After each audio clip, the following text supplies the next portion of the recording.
He thought he was untouchable. He thought 20 years of marriage was just a line item on a balance sheet he could delete. When Robert Calloway, the CEO of a multi-billion-dollar logistics empire, handed his wife divorce papers on her 50th birthday to run off with a 22-year-old Vogue cover model, he thought he had won. He kept the penthouse, the yacht, and the company. But Robert made one fatal miscalculation. He forgot who actually built that empire. He didn't realize that while he was busy looking at a pretty face, his wife was looking at the fine print. This is the true brutal story of how one man's midlife crisis turned into the greatest financial revenge plot in New York history. Grab your popcorn. You aren't ready for this ending. The champagne in the flutes at the Pierre Hotel ballroom was Dom Perignon Vintage, 2008, costing roughly $400 a bottle. But to Robert Calloway, it tasted like tap water. He stood near the ice sculpture, adjusting the onyx cufflinks on his Brioni tuxedo, scanning the room not for his investors, but for a signal on his encrypted phone. Beside him stood Catherine. At 49, Catherine Calloway was the definition of old New York elegance. She wasn't flashy. She wore a midnight blue velvet gown that whispered money rather than shouted it. She was the woman who had sat on the floor of a garage in Queens 20 years ago, packing boxes while Robert drove the delivery van. She was the one who negotiated their first loan from J.P. Morgan when Robert was too terrified to walk into the bank. "Smile, Rob," Catherine murmured her voice, calm her hand gently resting on his forearm. "The board is watching. You look like you're waiting for an execution." Robert flinched. He pulled his arm away, subtle but sharp. "I'm fine, Catherine. Just a headache. The merger with Ocular Logistics is stressing me out." "I told you," Catherine said, sipping her water. "Ocular's books are cooked. Their debt-to-equity ratio doesn't make sense. If you acquire them, you're buying a sinking ship." "I didn't ask for your audit." "Catherine," Robert snapped his voice, low but venomous. "I'm the COO. You haven't been operational in this company for 10 years. Go talk to the wives. I have business to handle." Catherine froze. The insult wasn't the words. It was the dismissal. For 2 decades they had been partners. Even after she stepped back to raise their twins, she was his shadow advisor. Every night he would bring the contracts home and she would redline them. But for the last 6 months, silence. Late nights at the office. Emergency trips to Milan and Dubai.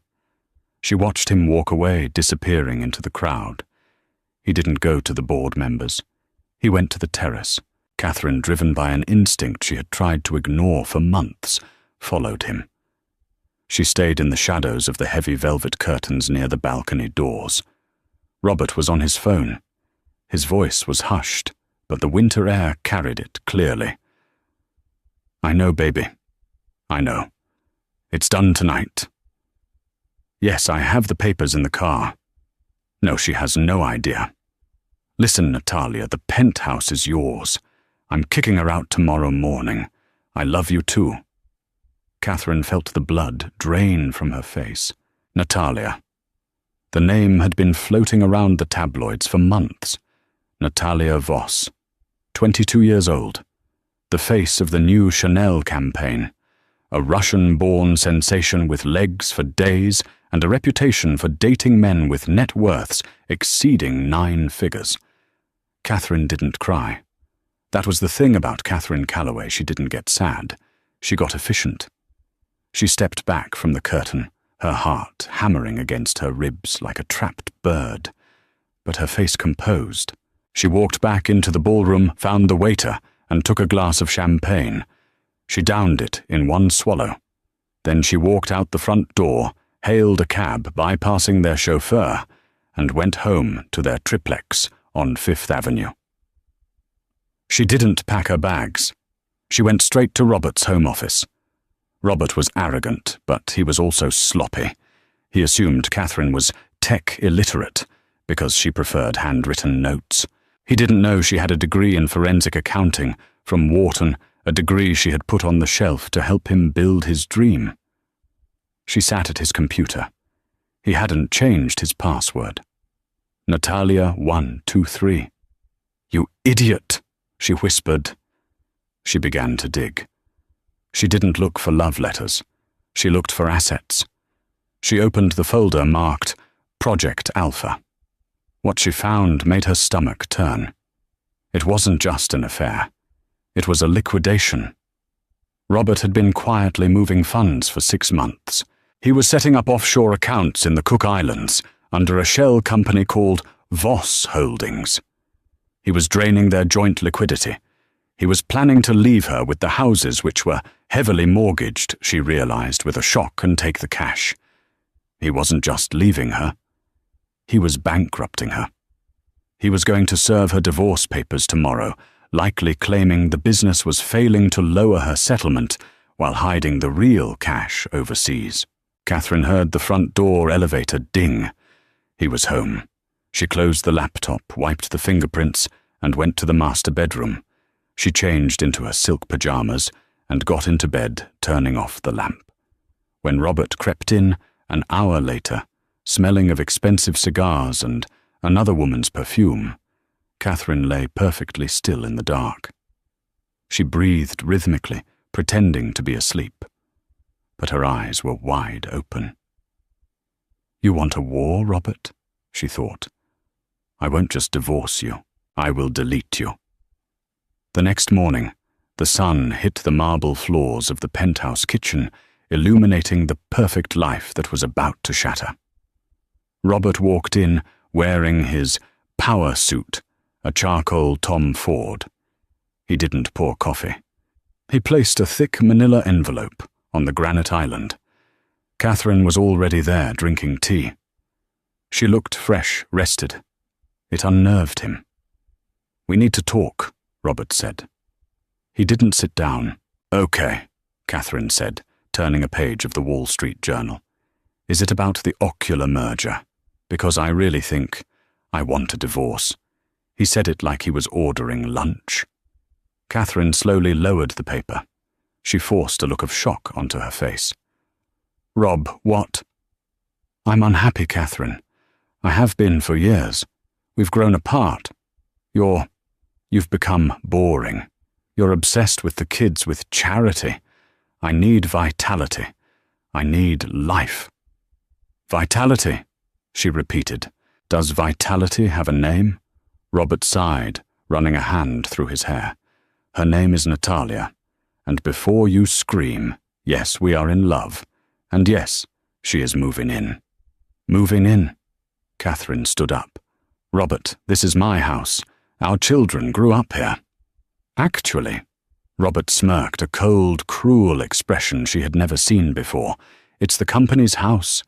And as of this morning, the company has reallocated housing benefits. You have 48 hours to vacate. I've booked you a suite at the St. Regis for a week. After that, you're on your own." "On my own, Robert, we have been married for 20 years. Half of everything is mine."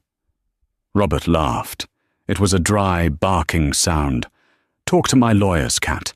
You signed a post-nup 10 years ago when we went public. Remember to protect the shareholders. You get a stipend. You get the cottage in Connecticut. But the company, the stock, the accounts, ironclad. You get nothing." He checked his Rolex. "I have a flight to Aspen with Natalia. Have your things out by Friday. Oh, and don't try to access the joint checking. I've frozen it to prevent spite spending." He turned on his heel and walked out. The elevator doors closed. Catherine stood in the silence of the $40 million apartment. She didn't scream. She didn't throw a vase. She walked to the counter where she had left her phone. She dialed a number she hadn't called in 15 years. "Simon, it's Catherine Reynolds. No, I'm not using my married name anymore. I need you to come out of retirement." Simon Halloway was the most feared divorce attorney in New York in the 90s, known as the Grim Reaper of Madison Avenue. He had retired to fly fish in Montana. Cat. His voice was raspy. What's wrong? Robert is leaving me.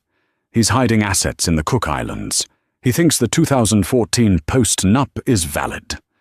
The 2014 post-nup? Simon chuckled. The one he had his corporate counsel draft, the one where he failed to disclose the Project Gemini assets at the time. Exactly, Catherine said. But it's worse. He's merging with Ocular Logistics.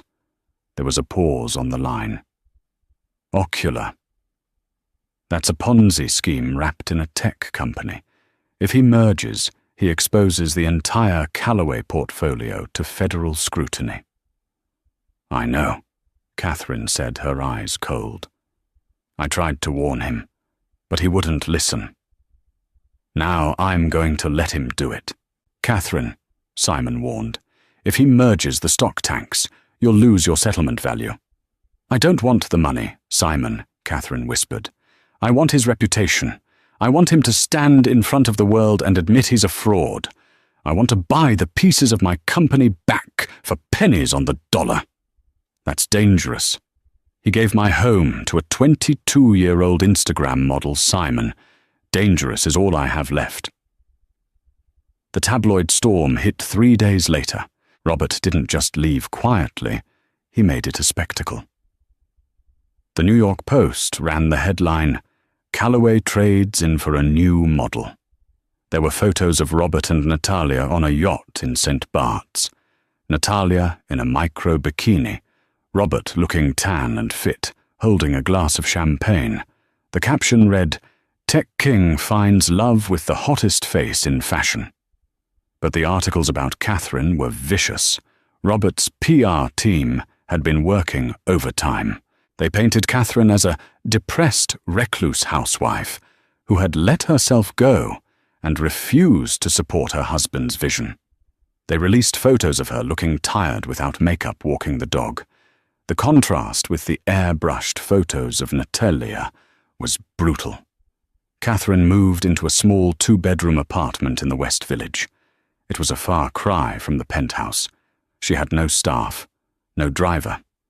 Her friends, the socialites of the Upper East Side, stopped calling. They went where the money was, and the money was with Robert. Only 2 people visited her. Simon Halloway, her lawyer, and her daughter Sophie, who was home from Yale. Dad is disgusting, Sophie said, pacing the small living room. He sent me a Cartier bracelet to apologize. I threw it in the trash. Mum, why aren't you fighting back in the press? He's destroying your name.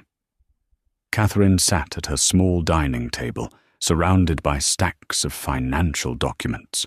Sophie, never interrupt your enemy when he is making a mistake. What mistake? He's winning. He's on the cover of Forbes next month. Look at this, Catherine said, sliding a paper across the table. It was a transaction report. Robert is buying Natalia things, a lot of things. So he's rich? No, Catherine said. He's rich in stock.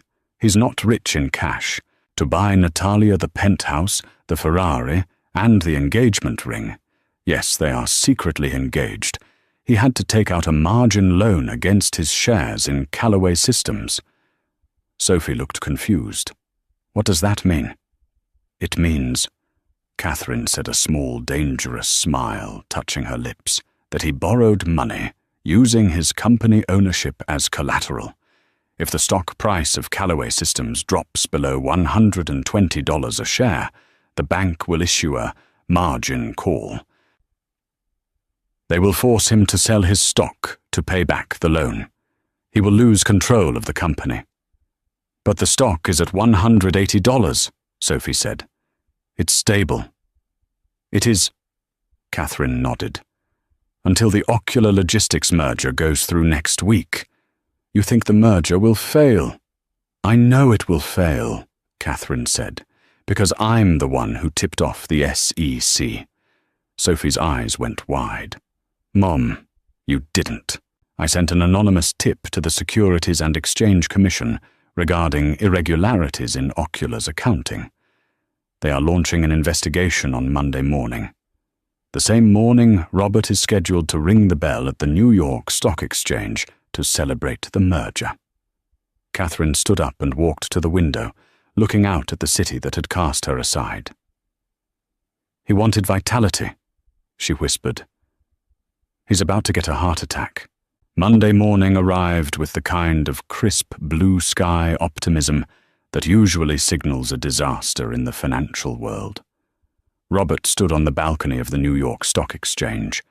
He looked like a king. His suit was custom Italian silk. His teeth were bleached white, and on his arm hung Natalia. She wore a white dress that looked suspiciously like a wedding gown, a calculated move by Robert's PR team to signal a new beginning. Below them on the trading floor, traders bustled about. The giant screens flashed the ticker symbol C-SYS Callaway Systems. Current price $182.50. "Just smile and wave, babe," Robert whispered to Natalia, squeezing her waist a little too hard. "My feet hurt," Natalia muttered, checking her reflection in the glass of the balcony. "How long is this going to take? I have a fitting at 2. "This moment," Robert said through gritted teeth, "is going to make us billionaires. Not just millionaires, billionaires." The countdown began. 10, 9. Robert grabbed the gavel. He felt invincible. He had shed the dead weight of his wife. He had acquired Ocular Logistics, the hottest AI shipping tech in the valley. He was the future. 3, 2, 1. Clang. Robert brought the gavel down. The bell rang. Cheers erupted. Confetti rained down. For exactly 3 minutes, Robert Callaway was the master of the universe. Then he saw it. It started in the front row of the trading floor. A trader looked at his terminal, then grabbed his phone, his face draining of color. Then another. Then a murmur rippled through the crowd, growing into a roar. Robert looked up at the giant CNBC screen mounted on the wall. The chyron had changed from Callaway Merger Official to breaking news in bright red. Breaking FBI and SEC raid, Ocular Logistics headquarters. Allegations of massive accounting fraud. Robert felt his knees unlock. What on-the-screen live footage showed agents in windbreakers carrying boxes out of the Ocular offices in San Francisco. The news anchor's voice cut through the celebration like a knife. Sources say the tech unicorn has been fabricating shipping data for 3 years. The company is effectively worthless. Callaway Systems, having just finalized the acquisition this morning, has absorbed 100% of this toxic debt. Robert turned to his CFO, Mike, who was standing behind him, furiously typing on his BlackBerry. "Mike, what is going on?" Mike looked up, sweat beading on his forehead. "The stock, Robert. Look at the stock." Robert looked at the ticker. $182.50. $160. $145. It was free falling. "Stop trading!" Robert screamed, leaning over the balcony. "Suspend the stock." "We can't," Mike hissed. "The algorithm is dumping. Everyone is dumping. Institutional investors are fleeing." Natalia tugged on his sleeve. "Robert, people are looking at us. You look sweaty. It's gross." "Shut up," Robert snapped, shoving her hand away. "Don't you understand? I just spent $2 billion on a company that doesn't exist. $130. His phone buzzed. It was a private number. He knew who it was. The bank. "Mr. Callaway." The voice was cool, robotic. "This is the risk management desk at Sovereign Bank. We are monitoring the price of Callaway Systems. It's a glitch," Robert lied, his voice trembling. "A temporary panic. It will rebound." "Sir, as per your margin loan agreement, you are required to maintain a collateral coverage ratio. With the stock hitting $125, you are in breach." "I have money," Robert stammered. "I have the offshore accounts." "We are aware of the Voss Holdings accounts in the Cook Islands," the banker said. Robert's blood ran cold. How did they know? However, due to the federal investigation into Ocular, a global freeze has been placed on all associated assets. Your liquidity is zero, Mr. Calloway. $118. "So here is the situation," the banker continued. "You have 1 hour to deposit $40 million in cash to cover your position. If you do not, we will begin liquidating your personal stock holdings to cover the loan." "You can't sell my stock," Robert screamed. "I'm the CEO. If you sell my shares, I lose majority control." "You have 59 minutes, Mr. Calloway." The line went dead. The next hour was a blur of frantic terror. Robert ran out of the exchange, leaving Natalia behind to deal with the paparazzi. He jumped into his limo. "Get me to the office," he screamed at the driver. Inside the car, he opened his laptop. He frantically tried to move money. Crypto crashed. The Hamptons house. He had leveraged it to buy the engagement ring, the yacht leased. He realized with a sickening jolt that he was asset-rich and cash-poor. He had spent the last decade acting like a billionaire, leveraging every asset to buy the next one. It was a house of cards, and Catherine had been the glue holding it together. Catherine. She was the only one who kept cash reserves. She was the one who insisted on boring savings bonds. He dialed her number. It went straight to voicemail. He called his friends, the guys he played poker with, the guys he took on private jets. "Hey Jim, it's Rob. Look, I'm in a tight spot. Need a short-term bridge loan. 5 mil. Sorry, Rob, bad timing. I'm tied up. Click. Gary buddy. Listen. Rob, I see the news. I can't be associated with an SEC investigation. Don't call me. Click." They weren't friends. They were parasites. And the host was dying. By the time he reached his office, the stock was at $90. The bank didn't wait an hour. They started selling.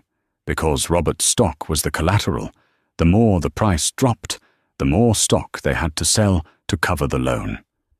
And the more they sold, the more the price dropped. It was a death spiral. Robert burst into his office. Security was already there. "Mr. Calloway," the head of security said, looking uncomfortable. "The board has convened an emergency meeting. They've voted to suspend your executive powers pending the investigation. You can't do this. I built this place. They want your badge, sir, and your laptop." Robert stood there, shaking. He handed over his badge. He walked out of the building he had built onto the sidewalk of Manhattan. It started to rain. He hailed a cab. He no longer had a driver and went back to the penthouse. He needed Natalia. She had connections. Maybe her wealthy friends in Europe could help. He burst into the apartment. "Natalia, we need to leave. We need to go to your place in Milan." The apartment was in chaos. Suitcases were open everywhere. Natalia was throwing clothes into them. Chanel, Gucci, Hermes. "Natalia." She looked up. Her eyes were red, but not from sadness, from rage. "My card was declined," she spat. "I tried to buy a ticket to Paris and the black card was declined. Do you know how embarrassing that is? Baby, it's temporary. The accounts are frozen. We just need to ride this out." "Ride it out?" She laughed, a harsh, ugly sound.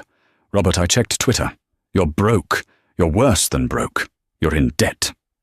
She zipped up a Louis Vuitton bag. "I'm going to stay with Luca. He's in town." "Luca. Your ex.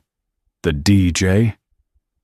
He has a private jet that actually flies, Robert. Yours has been repossessed. But I left my wife for you. I gave you everything." Natalia stopped at the door. She looked him up and down with pure disgust. "You left your wife because you were bored, and I'm leaving you because you're poor. It's business, Robert." She slammed the door. The sound echoed through the empty mortgaged penthouse. Robert sank onto the white leather sofa. He put his head in his hands. The phone on the coffee table buzzed. It was a text from the bank.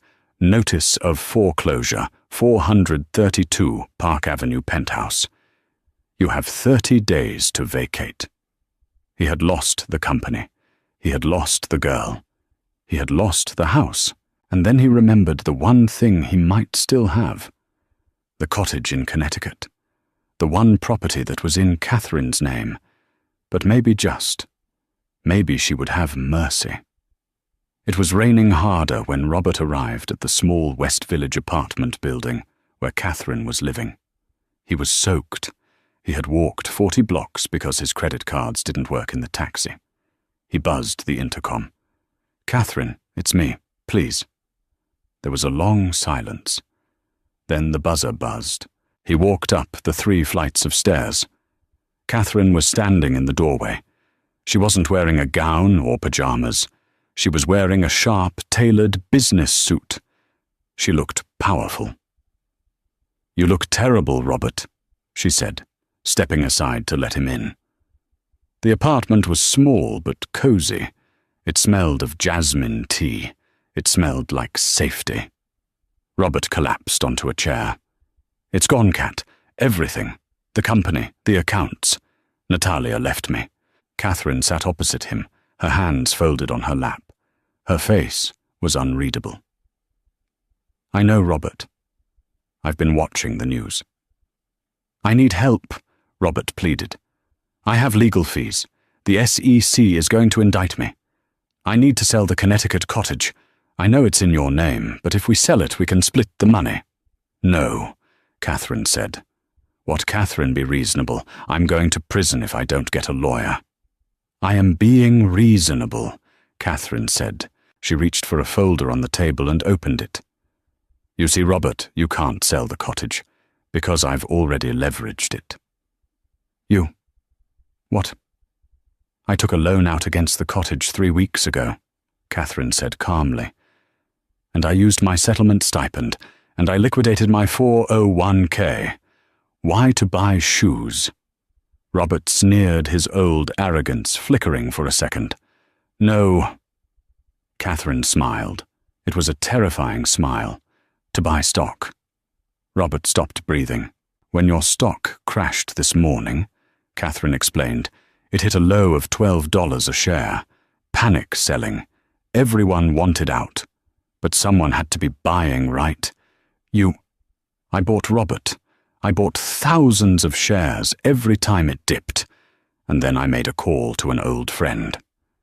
Do you remember David Thorne, the CEO of Apex Logistics, your biggest rival? You called Thorne? I did. I told him that Callaway Systems was currently undervalued and ripe for a hostile takeover. I told him that if he bought 40% of the company and I pooled my 11% with him, we would have a controlling majority. Robert stared at her, his mouth agape. You teamed up with my enemy to buy my company." "No, Robert," Catherine corrected him. "I teamed up with a competent businessman to save my company. The company I built while you were playing celebrity." She slid a piece of paper across the table. "This is a press release. It goes out in 10 minutes. Robert looked down. "Apex Logistics acquires controlling stake in Callaway Systems. New board appointed. Interim CEO named Catherine Callaway." You're the CEO," Robert whispered. "Interim," Catherine said modestly, "until we clean up your mess." David Thorne agreed that the company needs a leader who understands the books. And since I'm the only one who actually read them, Robert fell to his knees. He began to weep. It was a pathetic, broken sound. "Kat, please. I'm sorry. I was stupid. I was going through a phase. Take me back. We can run it together. Please, I have nothing." Catherine looked down at the man she had loved for 20 years. The man who had thrown her away like trash. She felt a flicker of pity, but it was quickly extinguished by the memory of the divorce papers on her birthday. "You don't have nothing, Robert," she said softly. She reached into her purse and pulled out a single key. "You have the delivery van." Robert looked up. "What?" "The old 2005 Ford delivery van, the one we started the company with. I kept it in storage. It's parked outside. It's fully paid off. It's the only asset you have left that isn't frozen." She stood up and walked to the door, opening it. "I suggest you take it. You have a lot of deliveries to make if you want to pay for a public defender." "Catherine, please." "Goodbye, Robert." The first night in the van was not the worst. The first night, adrenaline was still pumping through Robert's veins, a toxic cocktail of denial and shock that kept the cold at bay. He parked the 2005 Ford E-Series under the Brooklyn-Queens Expressway, convinced that by morning this would all be revealed as a clerical error. He slept in his Brioni suit, curled up on the metal floor, where Catherine used to stack boxes of microchips in 1999. It was the fourth night that broke him. It was a Tuesday in November. The temperature had dropped to 34 degrees. Robert had run the engine for heat until the gas needle hovered dangerously close to the red line. He couldn't afford to refill it. He had exactly $42 in cash, the contents of his wallet, when the accounts were frozen, and he had spent 12 of those on a prepaid burner phone because his iPhone service had been cut. He woke up shivering, his breath pluming in the dark, stale air of the cargo hold. The smell of the van was a mixture of old motor oil rust and his own unwashed body. His suit, once a symbol of his dominion over the world, was now wrinkled and stained, the silk lining tearing at the armpit. His burner phone buzzed. It was his public defender, a harried, overworked man named Frank Miller, who looked like he hadn't slept since the Reagan administration. "Calloway," Miller's voice crackled. "I got news from the district attorney." "Did they drop the charges?" Robert asked, his voice raspy. He sat up, hitting his head on the low ceiling. "Did they realize I was a victim of Ocular's fraud?" "Robert, listen to me." Miller sighed. "You signed the acquisition papers. You signed the Sarbanes-Oxley certifications. Ignorance isn't a defense when you're the CEO. They have you on negligence and breach of fiduciary duty.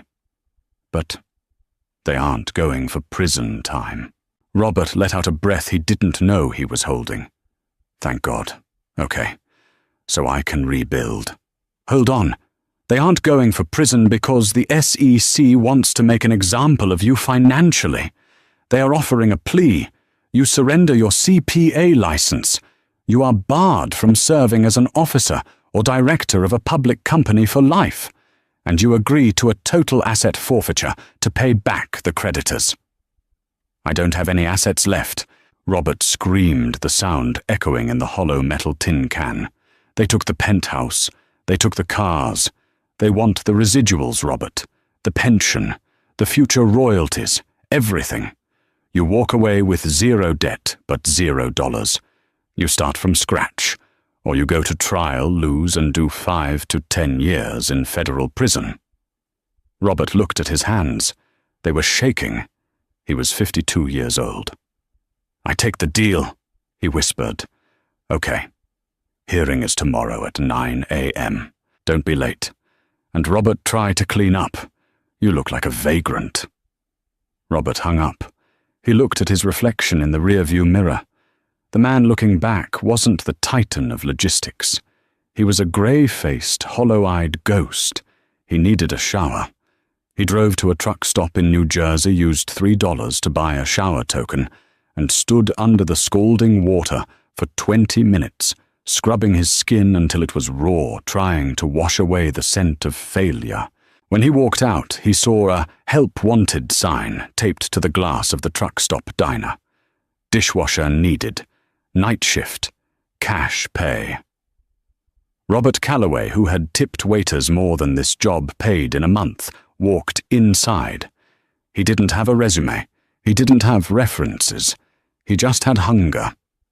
The manager, a large woman named Brenda, looked him up and down. "You ever wash a dish, honey? I ran a Fortune 500 company," Robert said, his pride flaring up one last time. Brenda laughed, a dry cigarette smoke hack. "Yeah, and I'm the Queen of England. Grab an apron. It's $10 an hour." That night, as Robert scraped half-eaten burgers and soggy fries into a garbage chute, he cried. He didn't sob. Tears just leaked silently out of his eyes, mixing with the greasy dishwater. He had traded a corner office for a sink, and the worst part was he knew exactly who to blame. And she was probably sleeping in silk sheets right now. Catherine Calloway did not sleep in silk sheets. She was sleeping on the leather couch in the CEO's office, Robert's old office, surrounded by towers of forensic audit reports. It had been 3 months since the hostile takeover. The media loved the story, the scorned wife who ate her husband's company. They called her an avenging angel. They called her a feminist icon. But inside the boardroom it was a knife fight. David Thorne, the CEO of Apex Logistics, and her partner in the takeover, was not a benevolent savior. He was a shark who smelled blood in the water. He didn't want to save Calloway Systems. He wanted to strip it for parts. "Catherine, be reasonable," Thorne said, pacing the length of the conference room table the next morning. "The brand is toxic. Calloway is synonymous with fraud. We sell the customer list to FedEx. We liquidate the warehouses in the Midwest, and we rebrand the tech. We can walk away with a 200% return." Catherine sat at the head of the table. She looked tired, but her eyes were sharp as flint. She took a sip of black coffee. "No," she said. Thorne stopped pacing. "Excuse me. If we liquidate 5,000 people lose their jobs," Catherine said, her voice steady. "Drivers, warehouse packers, shift managers, people who have mortgages, people who didn't buy 22-year-old models' diamond rings." "This isn't a charity, Catherine. It's business. You're letting your emotions drive the car." "My emotions?" Catherine stood up. She walked over to the whiteboard where Thorne had drawn a liquidation timeline. She picked up a red marker and drew a giant X through it. "You think I bought this company to kill it, David. I bought it because I know how it works. I wrote the code for the original logistics algorithm in 1998. I know where the fat is. We don't need to fire the drivers. We need to fire the bloated middle management Robert hired to stroke his ego." She threw a thick binder onto the table. "I've spent the last month auditing the payroll. Robert had 42 vice presidents. 42. Most of them were his drinking buddies or consultants who did nothing. I fired all of them this morning." Thorne's eyes widened. "You fired the executive suite. Cleared the floor. That saves us $30 million a year in salaries and bonuses. Next, I renegotiated the fuel contracts. Robert was paying a premium to a supplier because he liked the owner. I switched us to a generic supplier. That's another $12 million. Catherine leaned over the table, placing her hands flat on the mahogany. "We keep the name, but we change the meaning. We rebrand as Calloway Apex, the reliable choice. We focus on domestic ground shipping. Boring, slow, profitable. If you stick with me, David, I will give you a solvent company in 2 years. If you try to liquidate, I will use my 11% stake to tie you up in shareholder lawsuits until the stock hits 0. Do we have a deal?" Thorne stared at her. He had expected a bitter housewife. He had found a warlord. Slowly, a smile spread across his face. "You're terrifying, Catherine. I learned from the worst," she replied.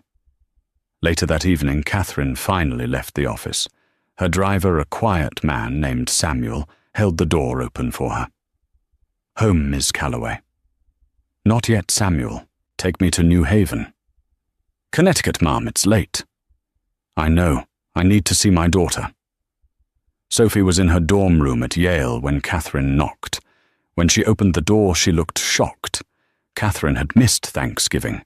She had been too busy saving the company. "Mom." Catherine stepped inside and hugged her daughter. For the first time in months, the armor cracked. She held on to Sophie, tightly smelling her shampoo, grounding herself. "I'm sorry," Catherine whispered. "I've been so busy." "It's okay," Sophie said, pulling back. "I see the news. You're kicking ass, Mom. But are you okay? You look thin." "I'm fine," Catherine lied. She sat on the edge of the dorm bed. I needed to remember why I'm doing this. Sometimes in that building I feel like I'm becoming him. I look at the numbers and I forget they are people." "You're nothing like him," Sophie said fiercely. "He did it for vanity. You're doing it for survival." "Have you heard from him?" Catherine asked. The question hung in the air heavy and unwanted. Sophie looked away. "He emailed me. From a library computer, I think. He asked for money. Said he needed it for a suit for a job interview." "Did you send it?" "No." Sophie said, her voice hard. "I told him to sell the Cartier bracelet he gave me, the one I threw in the trash. I told him he could go dig it out of the landfill." Catherine flinched.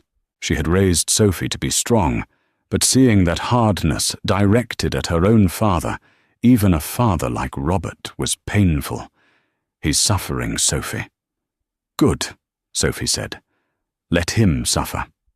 Catherine drove back to the city in silence. She realized then that revenge wasn't a straight line. It was a grenade. It destroyed the target, but the shrapnel hit everyone standing nearby. 6 months passed. Winter turned to a slushy grey spring. Robert Calloway had graduated from dishwasher to delivery driver. He wasn't working for Calloway Systems, he was blacklisted there.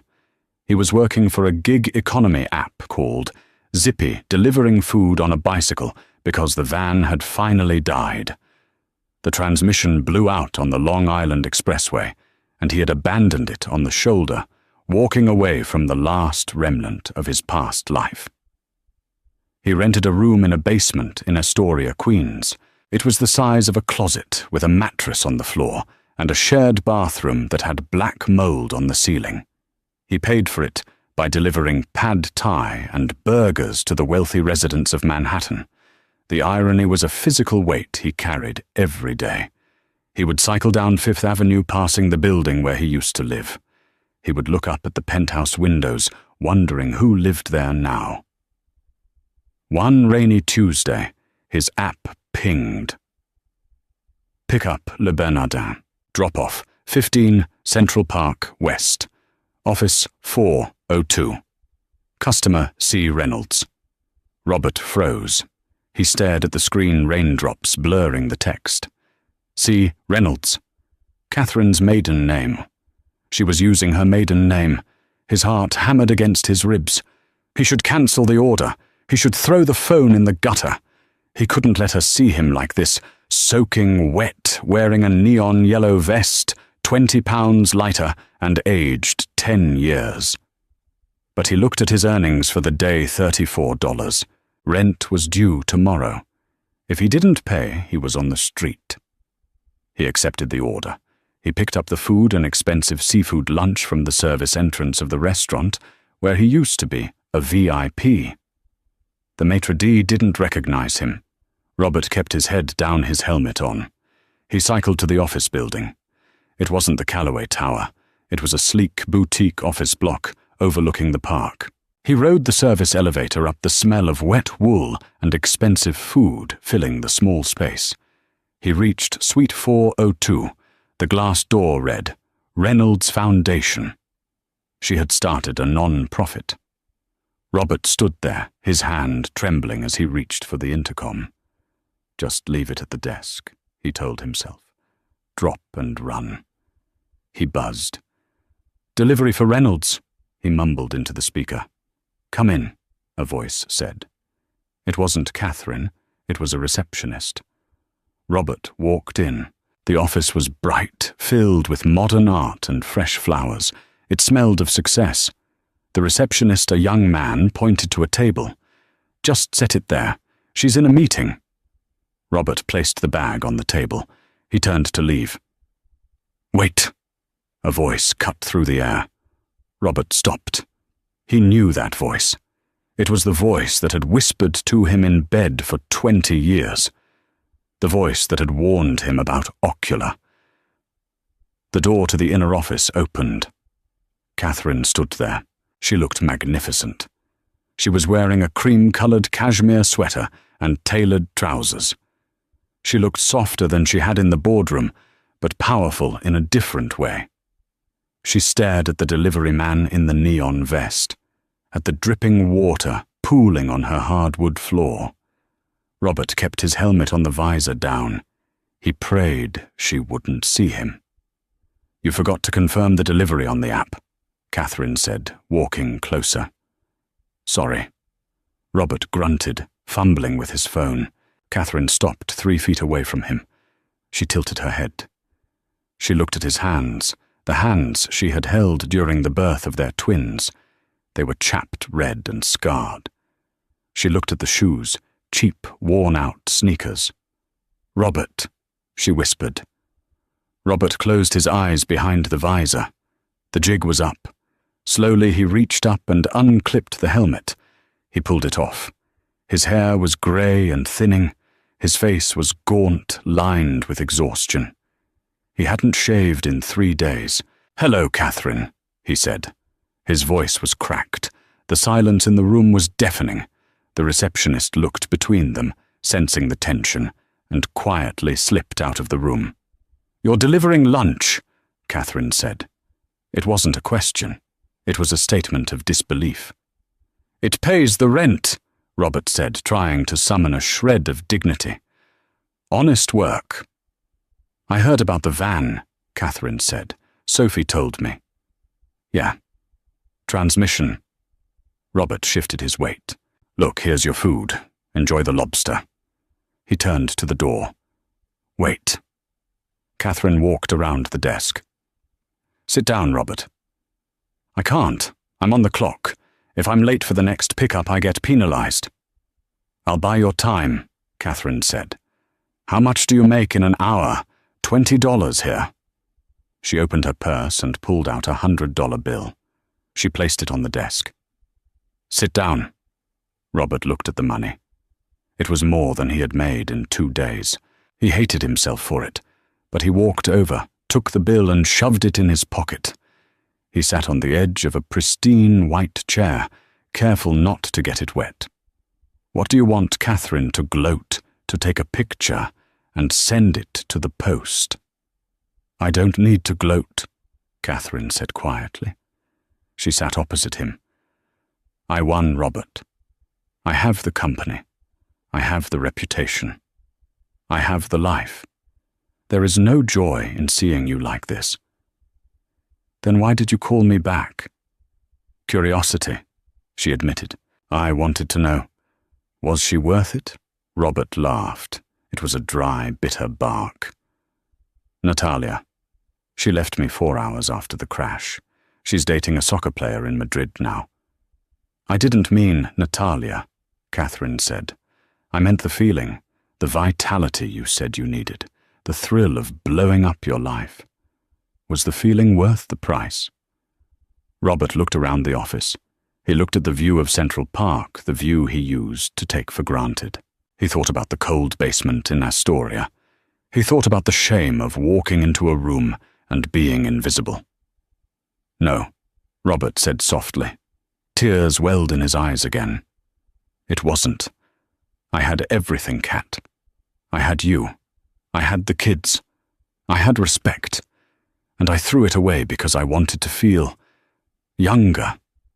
He looked at her, his eyes pleading. "I miss you, Kat. Not the money. I miss you. I miss talking to you. I miss the way you knew what I was thinking before I said it." Is there any chance at all I can change? I am changing. Look at me. I've been humbled. Catherine looked at him. She saw the man she had loved for half her life.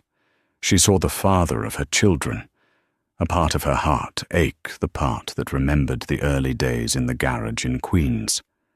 It would be so easy to say yes, to write him a check, to get him an apartment, to fix him like she had always fixed his messes. But then she remembered the glass of champagne he drank while she stood in the shadows. She remembered the eviction notice. She remembered the way he looked at her when he said she was boring. She stood up. "Robert," she said, her voice gentle but final. "I believe you are changing, and I think that is good for you. I think this struggle is making you into a human being again." She walked to the window. "But I am not the woman who fixes you anymore. That woman died the day you served her divorce papers. The woman standing here, she likes her life. She likes her freedom, and she doesn't trust you." Robert slumped. He knew it was the truth. "I understand," he whispered. "I won't take you back, Robert, and I won't give you a job at the company. That would be nepotism, and I'm cleaning up the culture you built." She turned back to him. "But," she said, "I spoke to Sophie. She's graduating next month. She didn't want to invite you. She's ashamed of you." Robert flinched as if slapped. "I told her that was wrong," Catherine continued. "I told her that her father made mistakes, terrible mistakes, but that he is paying for them. I told her that if you show up clean, sober, and humble, she should let you watch her walk." She reached into her desk drawer and pulled out an envelope. "This is a ticket to the graduation ceremony, and a train ticket to New Haven. It's not first class, it's coach, but it will get you there." Robert stood up slowly. He took the envelope. His hands were trembling. "Thank you," he choked out. "Don't thank me," Catherine said, her eyes cool again. "Make the delivery. You're on the clock." Robert walked out of the building. The rain had stopped. The sun was breaking through the clouds, casting a golden light on the wet pavement. He stood on the corner of 59th Street. He touched the envelope in his pocket. A train ticket. A chance to see his daughter. A small, fragile bridge back to humanity. He looked at his bike. He looked at the delivery app. New order, Shake Shack, $4.50. He didn't delete the app. He didn't throw the phone. He mounted the bike. He put his helmet on. He wasn't a millionaire. He wasn't a CEO. He was Robert, a delivery driver from Queens. And for the first time in 20 years, he wasn't pretending to be anything else. He pedaled into traffic, merging with the stream of yellow cabs and buses. He was invisible to them, just a cog in the machine of the city. But as he pushed his legs, feeling the burn in his muscles, he felt something strange. He felt light. He had lost the world, but he had found the ground. And from the ground, the only way was forward. Up in the office, Catherine watched him ride away until he was just a yellow speck in the traffic. She sat back down at her desk. She opened the expensive seafood lunch he had delivered. It was cold. She picked up her fork and took a bite. She chewed slowly, savoring the taste. Her phone rang. It was David Thorne. "Catherine, the stock just hit $100. We've officially recovered the losses from the crash. The board wants to give you a permanent contract. CEO, chairman, the whole package." Catherine looked at the empty chair where Robert had sat. "Tell them I accept," she said. "But David—" "Yeah. Add a clause to the new corporate charter." "What clause?" "An employee relief fund for families in crisis, funded by the executive bonus pool." There was a silence on the line. Then David laughed. "You're soft, Calloway." No, Catherine said, smiling. I'm just balancing the books. She hung up the phone. She looked out at the skyline, her skyline. She was alone, but she wasn't lonely. She took another bite of the cold lobster, and to her it tasted like victory. Robert's downfall wasn't caused by the market, or the affair, or even the fraud. It was caused by the arrogance of believing he could discard the person who held his life together without consequence. He learned the hardest lesson of all: be careful who you step on to get to the top, because they might be the one moving the ladder. Catherine didn't just get revenge, she got justice. She proved that dignity and intelligence will always outlast vanity and greed. If you enjoyed this story of karma served ice cold, please hit that like button. It really helps the channel grow. What would you have done in Catherine's shoes? Would you have given him a second chance, or did he get exactly what he deserved? Let me know in the comments below. And don't forget to subscribe and ring the bell so you never miss a story. Thanks for watching.